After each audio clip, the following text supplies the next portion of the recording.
Insan Sunni, kalian ragu tentang Bible kalian. Tidak ada yang ragu tentang Alkitab. Alkitab is the best, ya. Saya bertobat itu karena kehebatan Alkitab, teman-teman. Saya boleh sharing, ya, mengapa saya jadi percaya kepada Alkitab, ya. Lalu apa bedanya Alkitab dengan kitab-kitab lain? Nah, ya, karena ini ada pertanyaan, baiklah saya akan memperkenalkan Alkitab kepada teman-teman semua. Oke? Dan tidak ada keraguan di dalam Alkitab. Semua clear, ya. Semua clear, ya, insan suli. Nah, baiklah, Anda harus mengenal Alkitab saya, ya. Apa itu Alkitab? Ada fakta-fakta tentang Alkitab yang tidak terbantahkan oleh siapapun. Dengarkan baik-baik teman-teman. Sekarang saya akan membahas tentang Alkitab, ya, karena ini ada pertanyaan, dikatakan bahwa kita Kristen ragu tentang Alkitab kita sendiri. No way.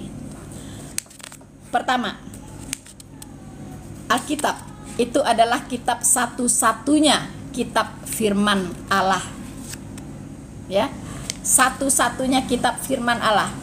Dan Alkitab benar-benar firman Allah, ya, bukan hanya tulisan manusia seperti yang dituduhkan, ya. Firman Allah. Apa buktinya bahwa dia adalah kitab firman Allah?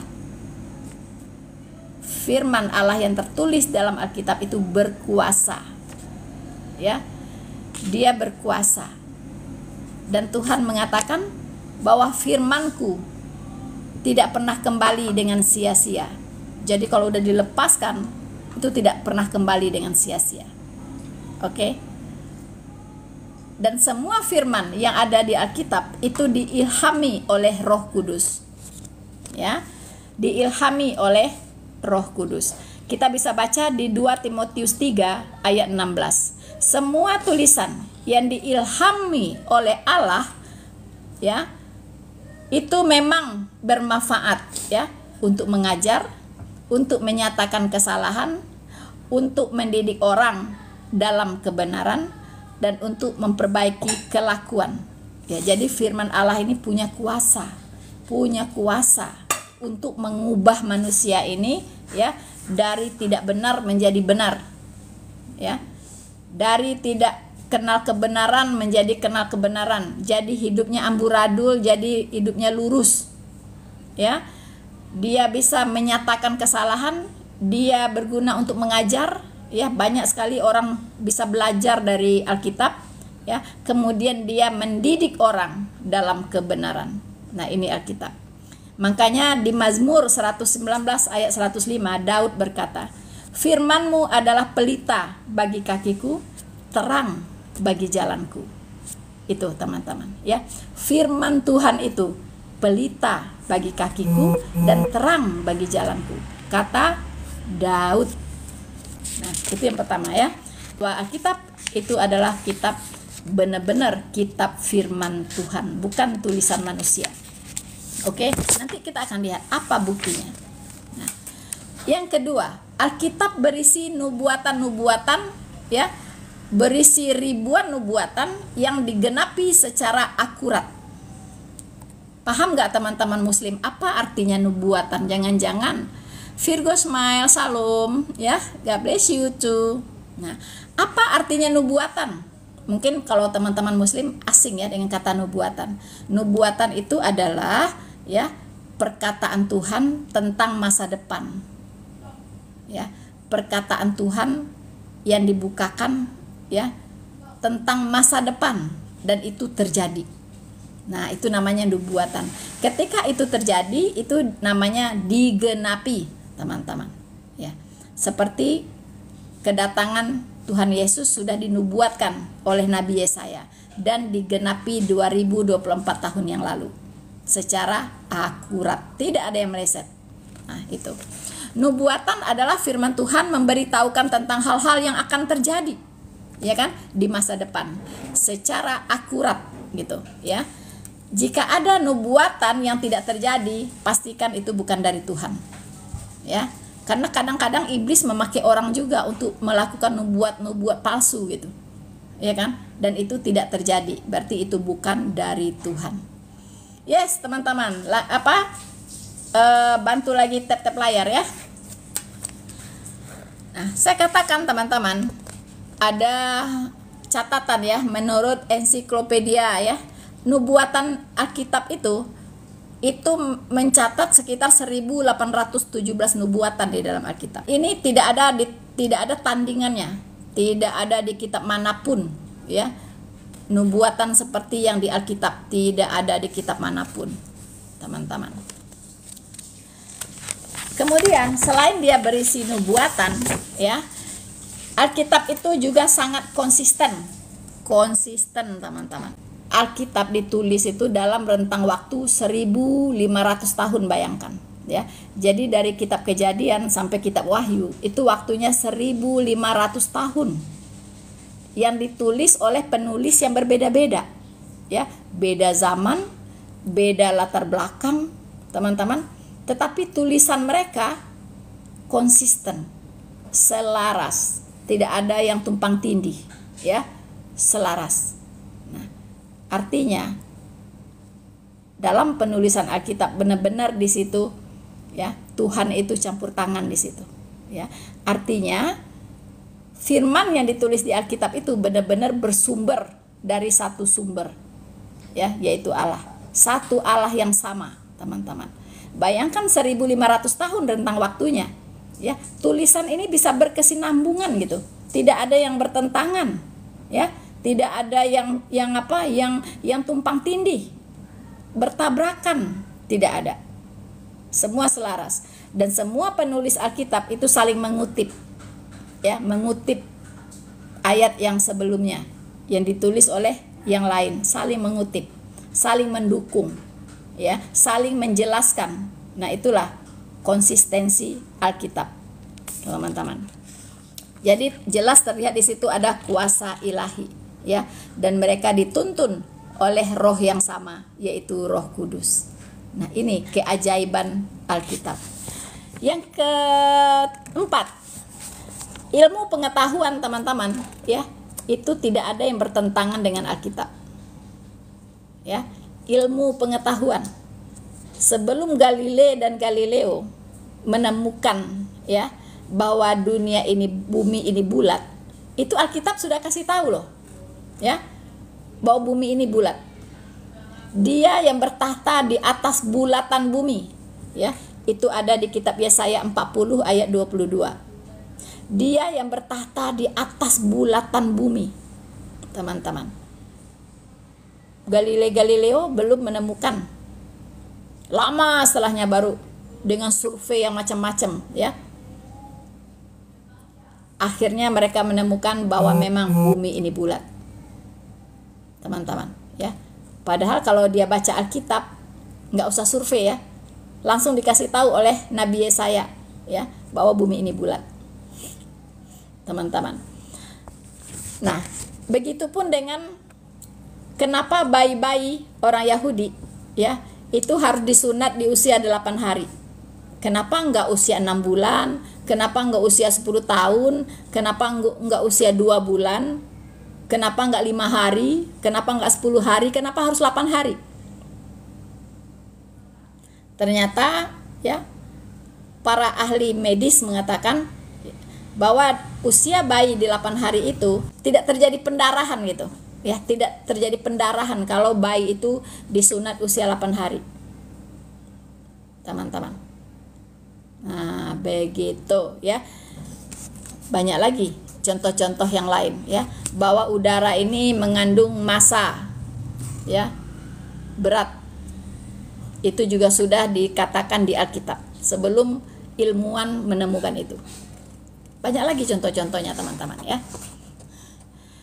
Kemudian yang kelima, isi Alkitab telah terawat dan terpelihara selama berabad-abad lamanya. Isi Alkitab. Jadi jangan katakan isi Alkitab terus direvisi ya. Ada Ustadz Mu'alab mengatakan Alkitab direvisi setiap hari. Omong kosong. Itu namanya pembodohan ya. Alkitab isinya tidak pernah direvisi ya. Yang direvisi itu adalah terjemahannya, teman-teman. Dan itu wajar karena bahasa itu berkembang, sangat dinamis, ya. Kemarin saya katakan anak-anak milenial sekarang suruh baca itu nggak ngerti, kasih koran aja ejaan lama nggak ngerti gitu. Makanya berubah, ragam bahasa berubah, dan menerjemahkannya juga berubah menyesuaikan bahasa, perkembangan bahasa yang ada. Bukan isinya yang berubah. Isi Alkitab itu sudah terpelihara dari abad ke abad sampai detik ini. Tuhan juga sudah menjamin itu, ya. Langit dan bumi pasti berlalu, tetapi perkataanku tinggal tetap. Teman-teman, ya. Tidak ada isi Alkitab yang dirubah-rubah sampai detik ini. Konsisten, teman-teman. Untuk perjanjian lama itu Masoretic text, untuk perjanjian baru Textus Receptus, itu yang dipakai sebagai panduan penterjemahan, tidak pernah berubah, ya. Itu dalam bahasa aslinya, teman-teman. Kemudian apalagi kelebihan Alkitab yang tidak terbantahkan? Alkitab telah bertahan melewati upaya pemusnahan, teman-teman, ya. Jadi sepanjang abad selalu saja ada orang-orang yang ingin memusnahkan Alkitab, dan itu pastinya ada campur tangan iblis di situ, ya. Iblis memang tidak suka dengan Alkitab, sangat tidak suka dengan Alkitab. Mengapa? Karena lewat Alkitab inilah orang bisa mengenal Allah, bisa mengenal kebenaran, dan diselamatkan gitu, ya. Sementara iblis kan misinya ke dunia ini untuk menyesatkan orang, ya kan? Jadi dia paling tidak suka dengan Alkitab, iblis ini. Nah, kita lihat, ya, berapa banyak kejadian-kejadian besar yang dilakukan, ya, yang terjadi dalam pemusnahan Alkitab, teman-teman. Kebenaran Alkitab memang berusaha dibungkam oleh iblis, ya. Sengaja dibungkam, ya. Dia tidak senang orang memberitakan firman Tuhan itu dari Alkitab, tidak suka, begitu. Ini tercatat, teman-teman, ya. The Council of the Tarragona 1234, ya. Itu seluruh kepemilikan Alkitab itu dilarang saat itu, ya. Jadi kalau ada orang yang memiliki Alkitab, hati-hati, ya. Dia wajib menyerahkannya, dan Alkitabnya itu dikumpulkan, kemudian dibakar dan dihancurkan, teman-teman, ya. Dibakar dan dihancurkan. Nah, orang pertama yang menerjemahkan Alkitab ke bahasa Inggris itu namanya John Wycliffe, ya. John Wycliffe, teman-teman. Apa yang terjadi dengan dia? Ya. John Wycliffe ini, ya, tulang-tulangnya dipatahkan. Dia ditangkap, kemudian tulang-tulangnya dipatahkan, kemudian orangnya dibakar, ya. John Wycliffe ini dibakar sampai jadi abu, teman-teman, ya. Kemudian abunya ditebarkan, ya, ke seluruh penjuru angin. Bayangkan, sebegitu bencinya iblis dengan Alkitab, ya. Dan iblis sangat marah ketika orang menerjemahkan Alkitab ke bahasa lain. Pahlawan pertama yang gugur karena menerjemahkan Alkitab, ya, pahlawan iman yang pertama gugur karena menerjemahkan Alkitab adalah John Wycliffe, ya. Mengerikan apa yang dia alami, teman-teman. Nah, kemudian ada banyak nyawa selain John Wycliffe, banyak nyawa melayang, teman-teman, ya, dan darah yang tercurah, tertumpah, ya, demi pemberitaan penyebaran Alkitab ini. Nah, sampai Alkitab ini ada di tangan kita sekarang, itu luar biasa. Ini sampai ada di tangan kita sekarang, ini sudah, ya, dibayar dengan harga yang sangat mahal, ya, oleh para pahlawan iman, teman-teman. Jadi kalau punya Alkitab Anda di rumah dan cuma dipajang, tidak dibaca, sia-sialah hidup Anda, teman-teman. Dan sekarang Tuhan mempermudah, ya. Anda bisa download Alkitab dari aplikasi Play Store dan Anda tidak membacanya, sia-sia hidup Anda. Karena Anda bayangkan, pada di zaman itu, ya, banyak orang yang mati, ya, yang mati martir hanya karena memiliki satu ayat saja. Ya, satu ayat saja di tangan bisa mati, teman-teman, nyawa bisa melayang.